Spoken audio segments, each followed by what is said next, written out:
Good morning my dear friends, welcome to study with Mayank. मैं हूं आपका मयंक और आज ला रहा हूं मैं आपके लिए एनसीईआरटी हिस्ट्री क्लास 6 की। और यहाँ पर आज हम ये देखेंगे इसके शॉर्ट नोट्स और इसकी समरी। ठीक है, यहाँ पर हमारा चैप्टर नंबर 1 है, क्या कब कहाँ और कैसे, इसके बारे में हम जानेंगे और इसके हम नोट्स बनाएंगे। देखिए, जैसा कि आप लोग जानते हैं एनसीईआरटी जो है वो किसी भी एग्जाम का बेस होता है। तो सबसे पहले हमें एनसीईआरटी क्लियर करना है और यूपीएससी के लिए तो खास करके यूपीएससी और जो लोग स्टेट पीसीएस की तैयारी कर रहे हैं उनके लिए तो सबसे ज़्यादा इंपॉर्टेंट ही है। इसके अलावा अदर जो एग्जाम है लाइक जैसे एसएससी, सीजीएल और तमाम जो एग्जाम है उन सभी में कहीं ना कहीं एनसीईआरटी का एक मुख्य रोल निभाता है, यानी की रोल निभाता है। तो आप लोग भी इसे नज़रअंदाज नहीं कर सकते हैं, इसको आपको पढ़ना ही पड़ेगा। तो बेहतर यही होगा कि आप लोग नोट्स बनाएं। देखिए, आप लोगों के काफ़ी सारे लोगों को कमेंट्स मुझे मिलते हैं कि सर नोट्स कैसे बनाएं एनसीईआरटी से। आप लोग को यकीन मानिए, अगर आप मुझे फॉलो करते रहेंगे तो आप लोगों को एक अच्छा वे मिल जाएगा नोट्स बनाने का और आप एक बेहतर नोट्स भी बना पाएंगे। तो चलिए स्टार्ट करते हैं ये वीडियो, देखते हैं इसमें क्या क्या है। देखिए, यहाँ पर ये पहला चैप्टर था हमारा, क्या कब कहाँ और कैसे। इसमें कुछ महत्वपूर्ण तिथियाँ दे रखी हैं, यानी ये महत्वपूर्ण तिथियां जो हैं ये कई बार डायरेक्ट खाली जाती हैं, तो इसलिए मैंने ये सबसे बिगनिंग में ही रख दी हैं तिथियां। ठीक है, देखिए जैसे कि कृषि का आरंभ जो हुआ है, कृषि का आरंभ जो हुआ है यानी खेतीबाड़ी का आरंभ जो हुआ है वो 8000 साल पहले हुआ है। ठीक है, यानी कृषि का आरंभ 8000 साल पहले हुआ है। सिंधु सभ्यता आप जानते ही होंगे, सबसे पहले जो सभ्यता का विकास हुआ सिंधु नदी के तट पर हुआ। तो सिंधु सभ्यता का प्रथम नगर जो था वो 4700 वर्ष पूर्व स्थापित हुआ था। वहीं गंगा घाटी का जो नगर था यानी मगध, इसकी स्थापना जो हुई थी 2500 वर्ष पहले हुई थी। यानी कि हम अगर देखा जाए तो सिंधु नगर पुराना है, मगध की स्थापना बाद में हुई है। और वर्तमान यानी कि हम जो अभी जो लाइफ जी रहे हैं, जो वर्तमान हमारा चल रहा है प्रेजेंट, वो लगभग 2000 वर्ष पूर्व है। देखिए, इन सब चीज़ों में इन सब जो चारों ऑप्शन दिए, चार जो फैक्ट दिए हैं, इनमें एक बात आपने नहीं नोटिस की होगी, वो मैं बता रहा हूँ। यहाँ पर ये लिखा है 8000 वर्ष पूर्व। ठीक है, 8000 वर्ष पूर्व। तो कुछ लोग कंफ्यूज ये होंगे 8000 वर्ष पूर्व है तो क्या ईसा पूर्व है या फिर क्या है। देखिए, ईसा पूर्व नहीं है, ये जो तिथि है ये काउंट कर ली गई है। यानी कि 2000 वर्ष तो हमारी अभी कौन सी चल रही साल, हमारी चल रही साल 2019 प्लस इससे पहले के लगभग 6000 साल। ठीक है, प्लस इससे पहले के लगभग 6000 साल मिला के हमने 8000 लगभग अप्रॉक्स में काउंट कर लिए। यहाँ पे अप्रॉक्स में हमने काउंट कर लिए हैं। ठीक है, अप्रॉक्स में अगर हम कहते ईसा पूर्व, तो ईसा पूर्व अगर हम बोलते तो यहाँ 8000 नहीं आता, फिर हम 6000 बोलते। ठीक है, यानी कि ईसा पूर्व 6000 वर्ष पहले। हमने यहाँ पे दोनों तिथियां काउंट कर ली, यानी कि हमने 6000 साल वो भी काउंट कर लिए और ईसा के बाद का समय भी काउंट कर लिया, तो हम यहाँ बोल रहे हैं 8000 वर्ष पूर्व। ठीक है, ये पॉइंट आपके माइंड में क्लियर होगा। देखिए, यही चीजें होती हैं बारीक बारीक, ये आपको कहीं ना कहीं आपको मात दे देती हैं और कहीं ना कहीं आप रह जाते हैं। तो यहाँ सबसे पहले समझना बहुत जरूरी है कि यहाँ पे ईसा पूर्व नहीं लिखा है किसी में, सिर्फ पूर्व लिखा है। पूर्व का मतलब ये है कि इसमें ईसा वाला समय ऐड कर लिया गया है, यानी कि ईसा के कितने 2000 साल का जो वर्तमान समय है वो भी ऐड कर लिया गया है इसमें। ठीक है, ये जानना यहाँ पे बहुत जरूरी है। तो आप ये चारों के चारों point as it is note कर लेंगे। ठीक है, तो चलिए आगे बढ़ते हैं। देखिए, यहाँ पर अब पहला जो है, यानी कि आपने वो 4 पॉइंट तो नोट कर लिए।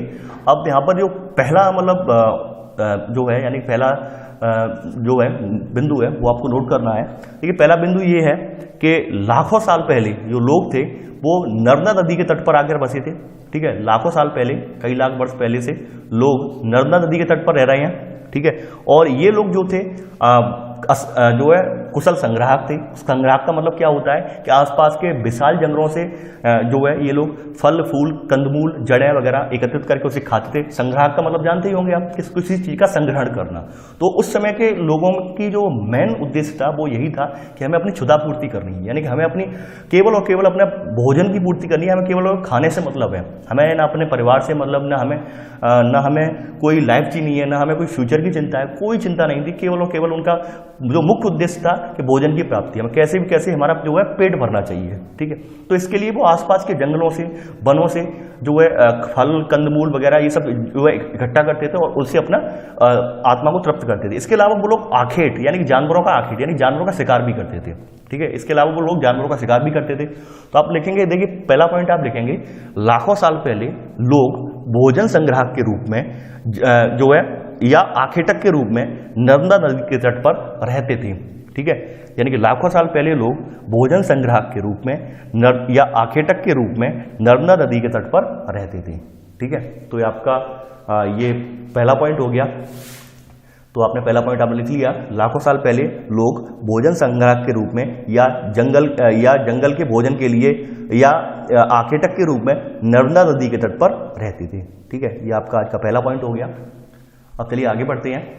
देखिए आप नर्मदा नदी की लोकेशन में दिखा दे रहा हूँ, बिंद और सतपुड़ा पहाड़ियों के बीच से जो नदी होकर गुजर रही है नर्मदा नदी है, ठीक है।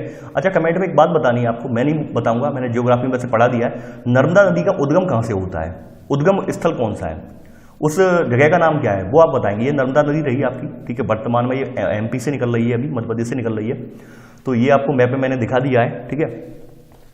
अब देखिए सेकंड पॉइंट है आपका, सेकंड पॉइंट आपका ये वाला है। देखिए उत्तर पश्चिम की सुलेमान और किरथर पहाड़ियां, उत्तर पश्चिम की सुलेमान और किरथर पहाड़ियां, पहले हम चलिए मैप में देख लेते हैं कि कहां पर पड़ती हैं सुलेमान और किरथर की पहाड़ियां। देखिए सुलेमान और किरथर की पहाड़ियां वर्तमान में भी पाकिस्तान में पड़ रही हैं। ये किरथर है, ये सुलेमान की पहाड़ी है, ये अभी दोनों चीजें जो है पाकिस्तान में, और लिखा है इसमें उत्तर पश्चिम, यानी 4 दिशाएं होती हैं हमारी, ठीक है। 4 दिशाएं होती हैं, ईस्ट, वेस्ट, नॉर्थ और साउथ, ठीक है। अब ये बात हो रही है यहाँ की, यानी इस साइड में जो पहाड़ियां हैं, तो इस साइड में पहाड़ियां ये पड़ रही हैं, इसलिए से हमने उत्तर पश्चिम बोला है, ठीक है। तो ये जो दोनों पहाड़ियां जो पड़ रही हैं सुलेमान और किरथर, ये दोनों वर्तमान में पाकिस्तान में पड़ती हैं, ये भी जाना जरूरी है। देखिए मैंने मैप यहाँ पे इसलिए लगाया है, और हाँ एक बात और मैं आपको यहाँ पे फिर से क्लियर कर दूं, मैंने यहाँ भी जो मतलब जो तथ्य हैं, यहाँ भी जो मैंने लैंग्वेज है वो एनसीईआरटी की ही उठाई है, क्योंकि एनसीईआरटी की ही लैंग्वेज में हम कोई फेरबदल नहीं करना चाहते हैं। काफी लोगों के बाद में कमेंट मुझे मिलते हैं कि सर आपने पढ़ा दिया, ये तो है ही नहीं एनसीईआरटी में, तो ये सब लोगों का भ्रम दूर करने के लिए मैंने एनसीईआरटी को ही उठाया है, ठीक है, और अपने वे में आपको लिखवा दिया है। तो यहां पर देखिए सेकंड पॉइंट आप नोट करेंगे, उत्तर पश्चिम की सुलेमान और किरथर पहाड़ियां में, ठीक है, उत्तर पश्चिम की जो सुलेमान और किरथर पहाड़ियों में के वाले क्षेत्र में यहां पर लोग 8000 वर्ष पूर्व स्त्री पुरुषों ने सबसे पहले गेहूं और जौ, गेहूं तथा जौ जैसी फसलों को उपजाना प्रारंभ किया। तो आप सेकंड पॉइंट लिखेंगे, उत्तर पश्चिम की सुलेमान और किरथर पहाड़ियों, सुलेमान तथा किरथर पहाड़ियों वाले क्षेत्र में, ठीक है, सुलेमान तथा किरथर पहाड़ियों वाले क्षेत्र में 8000 वर्ष पूर्व स्त्री पुरुषों ने सबसे पहले गेहूं तथा जौ की फसलों को उपजाना आरंभ किया, ठीक है। उत्तर पश्चिम की सुलेमान और किरथर पहाड़ियों वाले क्षेत्र में, वाले क्षेत्र में लगा लेंगे यहाँ पे, वाले क्षेत्र में, देखिए मैं लिख दे रहा हूं, वाले क्षेत्र में, वाले क्षेत्र में, ठीक है। 8000 वर्ष पूर्व सबसे पहले स्त्री पुरुषों ने गेहूं और जौ की फसलों को उपजाना आरंभ किया। तो ये आपका की पॉइंट बन गया, ठीक है। अब यहां पर इसी में सब पॉइंट, सेकंड में ही सब पॉइंट आप इस तरह से लिखेंगे, यहाँ पे सेकंड में सब पॉइंट आपका यहाँ से है, उन्होंने भेड़, बकरी और गाय और बैल जैसे पशुओं को पालतू बनाना शुरू किया। यानी कि जो सुलेमान और किरथर की पहाड़ियों में रहने वाले लोग थे, उन लोगों ने जो है पशुओं को पालतू बनाना भी प्रारंभ कर दिया। यानी कि उन्होंने जैसे जैसे गेहूं और जौ की फसलों को उपजाया, ठीक उसी के बाद उन्होंने जो है उसी के समय भेड़, बकरी, गाय, बैल जैसे जो पशुओं को, इन्हें भी पालतू बनाना स्टार्ट कर दिया। तो ये आपका सेकंड का सब पॉइंट है। थर्ड पॉइंट, मतलब सेकंड सब पॉइंट ये वाला है कि ये जो लोग थे गांव में रहते थे, इनकी क्या विशेषता थी, ये लोग गांव में रहते थे, यानी कि इन्होंने कबीला टाइप बना लिया था, उसमें ये लोग निवास करते थे, ठीक है। तो यहां पर सेकंड पॉइंट तो आपने लिख लिया होगा, उत्तर पश्चिम की सुलेमान और किरथर पहाड़ियों वाले क्षेत्र में 8000 वर्ष पूर्व स्त्री पुरुषों ने सबसे पहले गेहूं तथा जौ की फसलों को उपजाना आरंभ किया। सेकंड का पहला सब पॉइंट है, उन्होंने भेड़, बकरी तथा गाय, बैल जैसे पशुओं को पालतू बनाना शुरू किया। सेकंड का सेकंड पॉइंट है, ये लोग गांव में रहते थे, ठीक है। तो आपने ये पॉइंट लिख लिए। अब थर्ड पॉइंट आता है, थर्ड पॉइंट आपका ये है, थर्ड पॉइंट देखिए ये है, उत्तर पूर्व में गारो तथा मध्य भारत में बिंद पहाड़ियां, ठीक है। उत्तर पूर्व में गारो, यानी कि आप जानते होंगे जो मेघालय में पड़ती हैं, गारो खासी जयंतिया, गारो खासी जयंतिया की जो पहाड़ियां हैं ये मेघालय में पड़ती हैं, मेघालय राज्य में। चलो मैं दिखा दे रहा हूं आपको मैप में, ठीक है। ये आप देख रहे होंगे, ये बिंद की पहाड़ियां हैं, ये बिंद की पहाड़ियां हैं, ये रही गारो पहाड़ियां, यानी कि ब्रह्मपुत्र की नीचे की घाटी में ये कहाँ पहाड़ियां पड़ रही हैं, ब्रह्मपुत्र की नीचे की घाटी में पड़ रही हैं गारो पहाड़ियां, जो कि वर्तमान में मेघालय राज्य में है, ठीक है। तो ये गारो पहाड़ियां हैं ये। तो यहां पर उत्तर पूर्व में गारो की पहाड़ियां, ठीक है, और मध्य भारत में बिंद की पहाड़ियां, ठीक है। यहां पर सबसे पहले, यानी कि उत्तर भारत में उत्तर पूर्व में गारो पहाड़ियां, मध्य भारत में बिंद पहाड़ियों वाले क्षेत्र में कृषि का विकास हुआ, यहां पर भी कृषि का विकास हुआ, और जहां सबसे पहले चावल उपजाया गया और वे स्थान उत्तर में स्थित थे, ठीक है। और जहां पर देखिए, जहां पर सबसे पहले चावल उपजाया गया वो स्थान कहां पर था, बिंद में स्थित था। उत्तर पूर्व की गारो पहाड़ियां, गारो तथा मध्य भारत में बिंद पहाड़ियों में, बिंद लिख लेंगे आप। अब से थर्ड पॉइंट आप लिखेंगे, उत्तर पूर्व की गारो तथा मध्य भारत में बिंद पहाड़ियों वाले क्षेत्र में भी कृषि का विकास हुआ, ठीक है, में भी कृषि का विकास हुआ। आप देखेंगे उत्तर पूर्व की में गारो तथा मध्य भारत में बिंद पहाड़ियों में भी कृषि का विकास हुआ। जहां सबसे पहले चावल उपजाया गया वे स्थान बिंद के उत्तर में स्थित थे, ठीक है। यही सबसे पहले चावल उगाने वाला जो स्थान था वो बिंद के उत्तर में स्थित था, ये भी आप जान लीजिए। ठीक है, ये तो आपका थर्ड पॉइंट है आपका। तो ये रहा, आपने मैप में आपने देख ही लिया है, यानी कि ये गारो पहाड़ियां हैं ये वाली, और ये रही आपकी बिंद की पहाड़ियां। ठीक है, अब आपका अगला पॉइंट है, फोर्थ पॉइंट है आपका सिंधु तथा इसकी सहायक नदियां। ठीक है, सिंधु और उसकी सहायक नदियों के किनारे, यानी सिंधु और इसकी सहायक नदियों के किनारे 4700 वर्ष पूर्व इन्हीं नदियों के किनारे कुछ आरंभिक नगर फले फूले, यानी कि सिंधु और उसकी सहायक नदियों के किनारे 4700 वर्ष पूर्व आरंभिक नगर फले फूले। ठीक है, वहीं गंगा और इसकी सहायक नदियों के किनारे समुद्र तटवर्ती इलाकों में नगरों का विकास लगभग 2500 वर्ष पूर्व हुआ। देखिए, सिंधु और इसकी सहायक नदियों के किनारे जो मैंने बताया था, सिंधु के किनारे सभ्यता का विकास जो हुआ है वो 4700 साल पहले हुआ है। भाई गंगा के किनारे जो विकास हुआ है वो 2500 साल पहले हुआ है। ठीक है, और इसके अलावा गंगा के किनारे तो हुआ ही है, साथ ही समुद्र के तटवर्ती इलाकों में भी 2500 साल पहले हुआ है।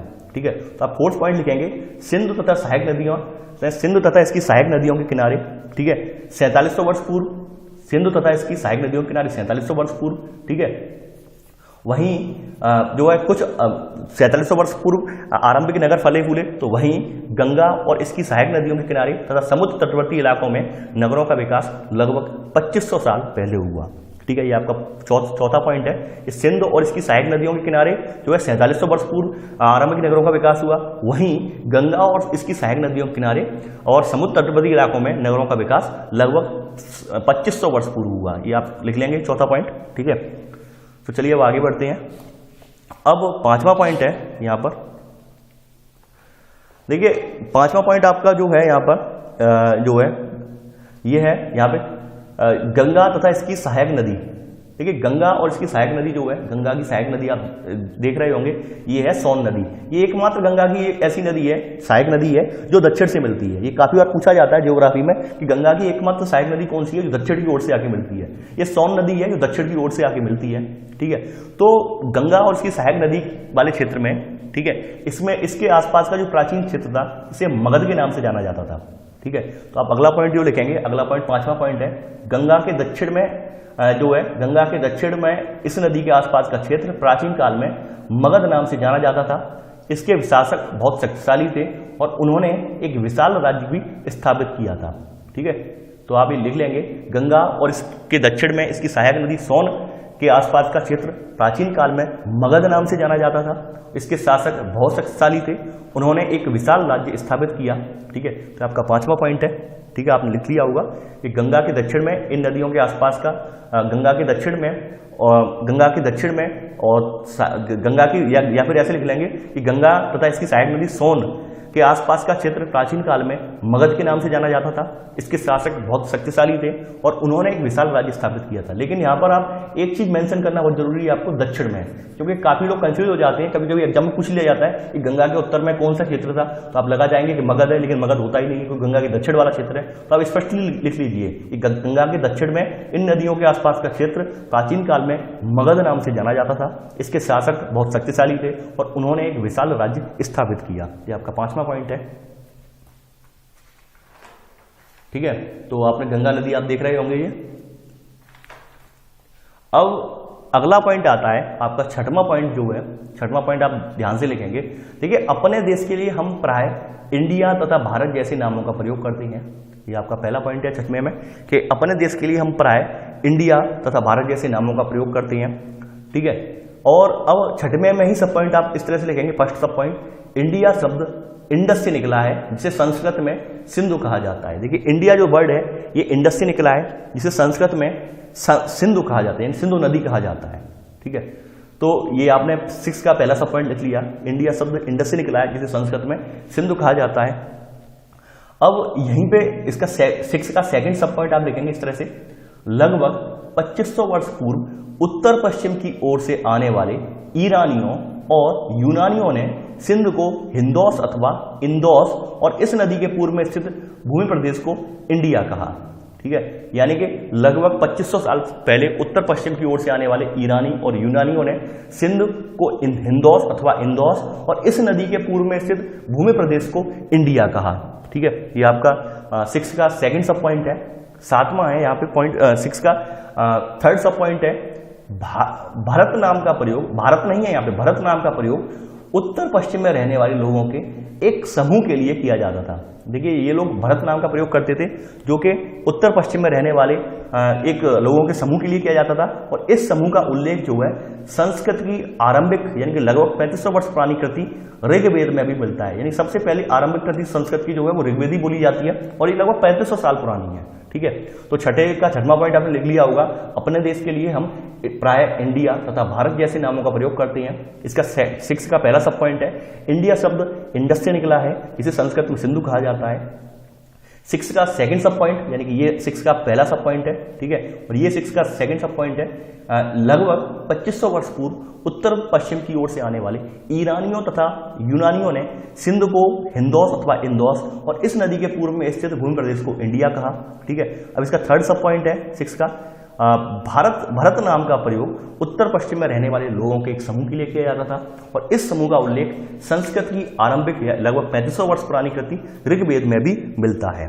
ठीक है, तो आपने ये छठवां पॉइंट भी आपने लिख लिया है। तो चलिए अब आगे बढ़ते हैं। अब देखिए आपको अब हेडिंग डालनी है कि यहाँ पर एक हेडिंग डालती है, अतीत की जानकारी के लिए स्रोत। अतीत की जानकारी के लिए स्रोत यानी अतीत को हम कैसे जानेंगे, अतीत की जानकारी के लिए स्रोत, ये आप हेडिंग डाल लीजिए, अतीत की जानकारी के लिए स्रोत। ठीक है, अतीत के बारे में हम कैसे जानकारी मिलेगी, इसके लिए कुछ स्रोत तो होंगे। ठीक है, तो आप हेडिंग डाल लीजिए, अतीत की जानकारी के लिए स्रोत। तो देखिए अतीत की जानकारी के लिए स्रोत आपने डाल लिया। अब इसमें पहला पॉइंट यानी पहली हेडिंग डालेंगे आप। पहली हेडिंग आपकी जो है वो है पांडुलिपि। पहली हेडिंग जो है वो है पांडुलिपि। पांडुलिपि आपकी पहली हेडिंग है, ये आप हेडिंग डाल लेंगे पांडुलिपि। ठीक है, ये आपकी फर्स्ट हेडिंग है पांडुलिपि। ठीक है, अतीत की जानकारी के लिए स्रोत में पहली हेडिंग है पांडुलिपि। अब पांडुलिपि में लिखेंगे, देखिए पांडुलिपि जो है ये जो पुस्तकें हैं, ये पुस्तकें हाथ से लिखी होने के कारण पांडुलिपि कही जाती हैं। यानी कि पहली हेडिंग में पहला सब पॉइंट आप लिखेंगे, ये पुस्तकें हाथ से लिखी होने के कारण पांडुलिपि कही जाती हैं। ठीक है, सेकंड सब पॉइंट आपका यहाँ पे ये वाला है, अंग्रेजी में पांडुलिपि के लिए प्रयुक्त होने वाला मैन्युस्क्रिप्ट शब्द लैटिन शब्द मैनू यानी जिसका अर्थ है हाथ से निकला है। ये सेकंड सब पॉइंट है, यानी पांडुलिपि में आप लिख रहे हैं कि ये पुस्तकें, पहला सब पॉइंट ये है, यहाँ पे पहला सब पॉइंट है, ये पुस्तकें हाथ से लिखी होने के कारण पांडुलिपि कही जाती हैं। सेकंड पॉइंट है, अंग्रेजी में पांडुलिपि के लिए प्रयुक्त होने वाला मैन्युस्क्रिप्ट शब्द लैटिन शब्द मैनू यानी जिसका अर्थ है हाथ से निकला है। ठीक है, थर्ड आप यहाँ पे सब पॉइंट है, थर्ड सब पॉइंट आप लिखेंगे इसमें पांडुलिपि में, ये पांडुलिपियां प्राय ताड़पत्रों अथवा हिमालय क्षेत्र में उगने वाले भुर्ज नामक पेड़ की छाल से विशेष तरीके से तैयार भोजपत्र पर लिखी मिलती हैं। ठीक है, यानी कि ये पांडुलिपियां जो है ये ताड़पत्रों अथवा हिमालय क्षेत्र में उगने वाले भुर्ज नाम के पेड़, यानी कौन सा पेड़ है, भुर्ज नाम का पेड़ है, भुर्ज नाम के पेड़ की छाल से तैयार भोजपत्र पर लिखी मिलती है। तो आपने यहाँ पर पांडुलिपि के 3 सब पॉइंट है वो आपने लिख लिए हैं। ठीक है, तो चलिए अब आगे बढ़ते हैं। अब यहाँ पर आप अगला जो है हेडिंग यहाँ पे अगला डालेंगे, इसमें अतीत की जानकारी के स्रोत में अगला हेडिंग है अभिलेख, यानी कि अभिलेख के बारे में अगली हेडिंग डालेंगे अभिलेखों नहीं डालेंगे, अभिलेख डालेंगे। ठीक है, अगली हेडिंग है सेकंड की अभिलेख। तो अभिलेख में लिखेंगे, देखिए अभिलेख में आप लिखेंगे यहाँ पे पत्थर अथवा धातु जैसी अपेक्षाकृत कठोर सतहों पर उत्कीर्ण किए गए मिलते हैं। ठीक है, पत्थर अथवा धातु जैसी अपेक्षाकृत कठोर सतहों पर उत्कीर्ण किए मिलते हैं। देखिए अभिलेख होता क्या है, अभिलेख जैसे आपने देखा होगा आजकल जो लोग जैसे शिलान्यास कैंपिंग होता है, जैसे कि किसी पुल का शिलान्यास हुआ, किसी भवन का शिलान्यास हुआ, तो लोग अपनी पट्टियां लगवाते हैं अपने नाम की, तो वहां पर वो छेनी हथौड़ियों से जो पत्थर पे खुदा हुआ रहता है वो लगवाते हैं, तो अभिलेख बोला जाता है क्योंकि वो छेनी से उत्कीर्ण करके तब बनाया जाता है, छेनी से उत्कीर्ण करके तब लिखा जाता है। तो उसी प्रकार से उस समय के भी अभिलेख हमें मिले हैं। ठीक है, एक अशोक का अभिलेख मिला है, इसी संदर्भ में यहाँ पे लिखना नहीं है, उसके बारे में आगे पढ़ेंगे। अशोक का एक कंधार से अभिलेख मिला है जो कि अरामाइक और यूनान भाषा में है। ठीक है, वो अभिलेख मिला है, सबसे पुराना हमें अभिलेख मिला है। तो इस तरह के काफी सारे अभिलेख हमें मिले हैं। तो अभिलेख जो थे ये पत्थर अथवा धातु जैसी अपेक्षाकृत कठोर सतहों पर उत्कीर्ण किए गए मिलते हैं। ठीक है, और सेकंड यहाँ पे सेकंड पॉइंट का यानी सेकंड हेडिंग का सेकंड सब पॉइंट आप लिखेंगे, सेकंड सब पॉइंट आप लिखेंगे। ठीक है, सेकंड सब पॉइंट आप यहाँ पे लिखेंगे।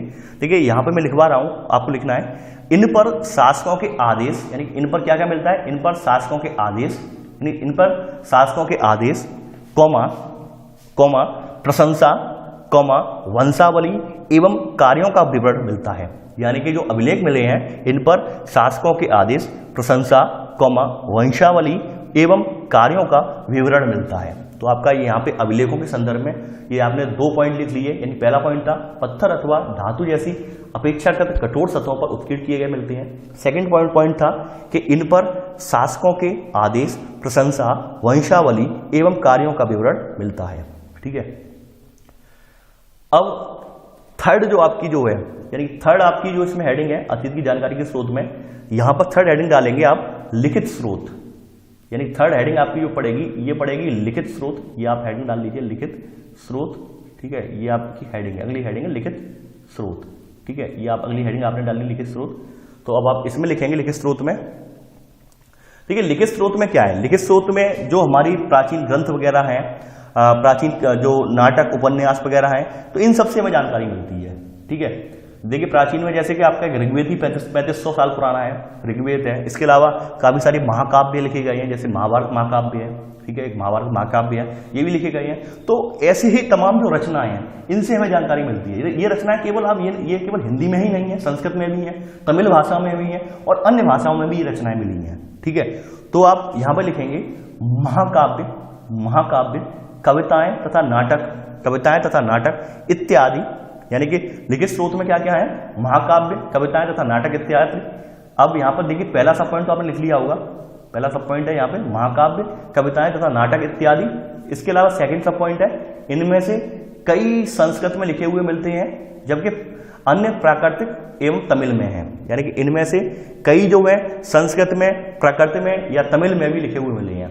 ठीक है, इनमें से कई संस्कृत में लिखे हुए मिलते हैं, जबकि अन्य प्राकृत भाषा थी। देखिए प्राकृत क्या है?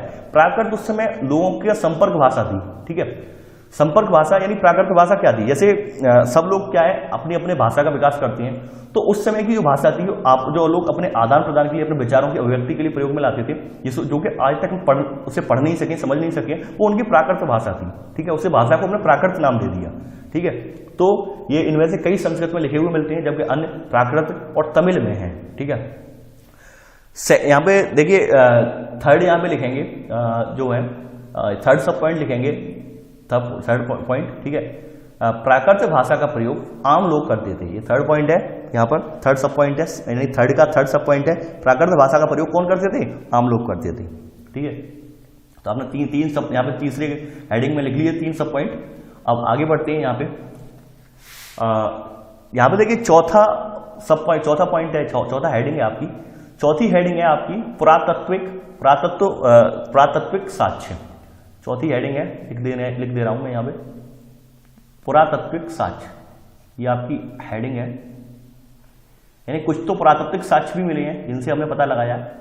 ये लिखना बहुत जरूरी है, पुरातत्विक साक्ष्य। ठीक है, तो पुरातत्विक साक्ष्य में आप जाकर यहां पर क्या क्या मिला है हमें? ठीक है, पुरातत्वविदों ने यहां पर पत्थर और ईंट से बनी इमारतों के अवशेष, चित्रों तथा मूर्तियों का अध्ययन यहां पर किया है। ठीक है, चित्रों तथा मूर्तियों इत्यादि के अवशेष इन्हें मिले हैं। ठीक है, तो आप यहाँ पे पुरातत्विक साक्ष्य में पहला पॉइंट लिखेंगे पत्थर और ईंट से बनी इमारतों के अवशेष, चित्रों तथा मूर्तियों के अवशेष इत्यादि। ठीक है, अध्ययन नहीं लिखेंगे यहाँ पे लिखेंगे इत्यादि। ठीक है, पत्थर और ईंट से बनी इमारतों के अवशेष, कॉमा चित्रों तथा मूर्तियों के अवशेष इत्यादि। अवशेषों नहीं लिखेंगे, अवशेष लिखेंगे केवल। पत्थर और ईंट से बनी इमारतों के अवशेष, चित्रों तथा मूर्तियों के अवशेष इत्यादि। सेकंड सब पॉइंट यहाँ पे लिखेंगे, यहाँ पे इसी में सेकंड सब पॉइंट है आपका, इनमें जो थे बर्तन, हथियार, आभूषण। ठीक है, बर्तन, हथियार, आभूषण। ठीक है, बर्तन यानी कि औजार थे, इसमें हथियार थे, बर्तन थे, आभूषण थे, सिक्के भी मिले हैं। इसके अलावा मोहरें भी मिली हैं। इसके अलावा इसमें मोहरें भी मिली हैं। इनमें पुरातत्विक साक्ष्य में हमारे पास क्या क्या है? मोहरें भी हैं। यानी कि पुरातत्विक साक्ष्य का मतलब क्या है? अतीत के में जो लोग छोड़ के चले गए थे अपनी सामग्री, वो आज हमने एकत्रित कर ली, तो हमारे लिए पुरातत्विक साक्ष्य बन गए हैं।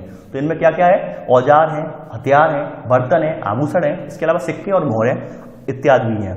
ठीक है, और इसके अलावा और हमें क्या मिला है यहाँ पर? देखिए यहाँ पर इसके अलावा जो हमें मिला है, इसके अलावा यहाँ पर हमें जानवरों, यानी इसके अलावा हमें थर्ड यहाँ पे चौथे का थर्ड सब पॉइंट आप लिखेंगे, चौथे का थर्ड सब पॉइंट है।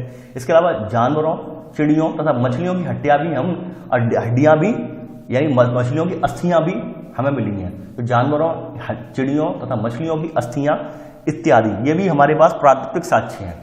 यानी कि हमने आरंभिक जानकारी को कैसे जुटाया, तो हमने इन साक्ष्यों के आधार पर आरंभिक जानकारी को जुटाया है। इसमें जानवरों, चिड़ियों, मछलियों की हड्डियां इत्यादि भी हैं। ठीक है, तो इनके आधार पर हमने जो है प्राकृतिक जानकारी को हमने एकत्रित किया है।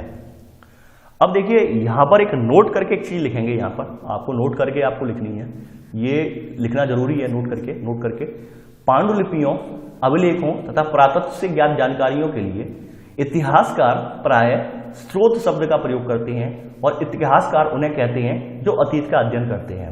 ठीक है, तो यानी कि स्रोत शब्द का प्रयोग किसके लिए किया जाता है? स्रोत शब्द का प्रयोग पांडुलिपि, अभिलेख और पुरातत्व से ज्ञात जानकारियों के लिए स्रोत शब्द का प्रयोग किया जाता है। ठीक है, तो आप ये लिख लेंगे कि पांडुलिपि, अभिलेखों तथा पुरातत्व से प्राप्त जानकारियों के लिए इतिहासकार प्राय स्रोत शब्द का प्रयोग करते हैं। ये आप अगली लाइन आपको नहीं लिखनी है। ठीक है, इतिहासकार के बारे में तो आप जानते ही हैं, इतिहासकार के बारे में तो आप जानते ही हैं। तो आपका नोट में ही लिखना है पांडुलिपि, अभिलेख और पुरातत्व से ज्ञात जानकारी से के लिए इतिहासकार प्राय स्रोत शब्द का प्रयोग करते हैं। ठीक है, तो आपका ये नोट हो गया। अब थोड़ा आगे बढ़ते हैं। देखिए इतिहास और तिथियां आ गई, यहाँ पे थोड़ा तिथियों के बारे में जान लेते हैं। देखिए आपने कहीं कहीं बीसी लिखा देखा होगा, बीसी मैं लिख दे रहा हूं। देखिए पहला यहाँ पे है बीसी। बीसी का मतलब होता है बिफोर क्राइस्ट, यानी कि ईसा से पहले। बीसी का मतलब है बिफोर क्राइस्ट, यानी ईसा से पहले, ईसा पूर्व होता है।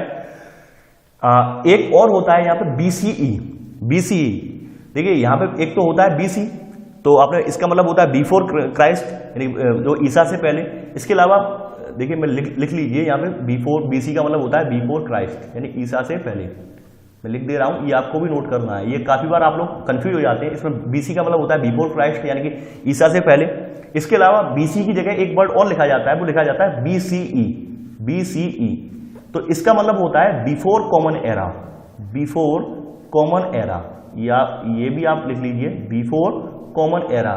ठीक है, यानी कि जो भी युग चल रहा है उससे पहले, यानी कि अभी जो नॉर्मल युग चल रहा है उससे पहले का समय। तो बीसीई, बीसी लिखा हो, बीसीई लिखा हो, या फिर बीपी, या फिर एक और वर्ड लिखा जाता है बीपी। इसका मतलब होता है बिफोर प्रेजेंट, इसका मतलब है बिफोर प्रेजेंट। ठीक है, इसका मतलब है बिफोर प्रेजेंट। तो आपको तीनों ये लिख लेने हैं। बीसी का मतलब होता है बिफोर क्राइस्ट, यानी कि ईसा मसीह से पहले। बीसीई का मतलब है बिफोर कॉमन एरा, यानी कि जो अभी युग चल रहा है उससे पहले। इसका भी वही मतलब है जो बीसी का मतलब है। और बीपी का मतलब है बिफोर प्रेजेंट, यानी कि जो भी वर्तमान चल रहा है उससे पहले। तो इन तीनों का मतलब एक ही निकल के आता है। ठीक है, इन तीनों का मतलब भी एक ही निकल के आता है। और एक, अब यहां पर ये आपने तीनों लिख लिए। इसके अलावा आपने देखा होगा यहाँ पे एडीओ लिखा मिलता है आपको, एडी। तो इसका मतलब जो होता है, ये होता है एनो डोमिनी। एनो डोमिनी, इसका जो अर्थ होता है मैं लिख दे रहा हूं, एनो डोमिनी। ठीक है, इसका अर्थ है एनो डोमिनी, यानी कि एडी लिखा देखा है, एनो डोमिनी, जो कि लैटिन शब्दों से बना है। इसका तात्पर्य ईसा मसीह के जन्म के वर्ष से है। यानी एनो डोमिनी का मतलब होता है कि ईसा मसीह का जो जन्म हुआ है 2000 साल पहले, उस वर्ष से है इसका तात्पर्य, एनो डोमिनी का। ठीक है, इसके अलावा एक और वर्ड है सीई। सीई वर्ड लिखा जाता है, सीई। इसका मतलब होता है कॉमन एरा, कॉमन एरा। इसका मतलब जो है कॉमन एरा होता है, ये भी आप लिख लीजिए। इसका मतलब जो है कॉमन एरा होता है। एनो डोमिनी का मैंने बताया था कि लैटिन शब्द है और इसका तात्पर्य ईसा मसीह के जन्म के वर्ष से है। आप लिख लीजिए ब्रैकेट में, एनो डोमिनी का तात्पर्य ईसा मसीह के जन्म के वर्ष से है। ठीक है, तो यहां पर ये जो भारत में ये तिथियां थी, मैं इनके बारे में बता दे रहा हूं। ये इन तिथियों का जो विकास था भारत में, जैसे जैसे अंग्रेज आए उसी के अकॉर्डिंग भारत में तिथियों का विकास हो गया।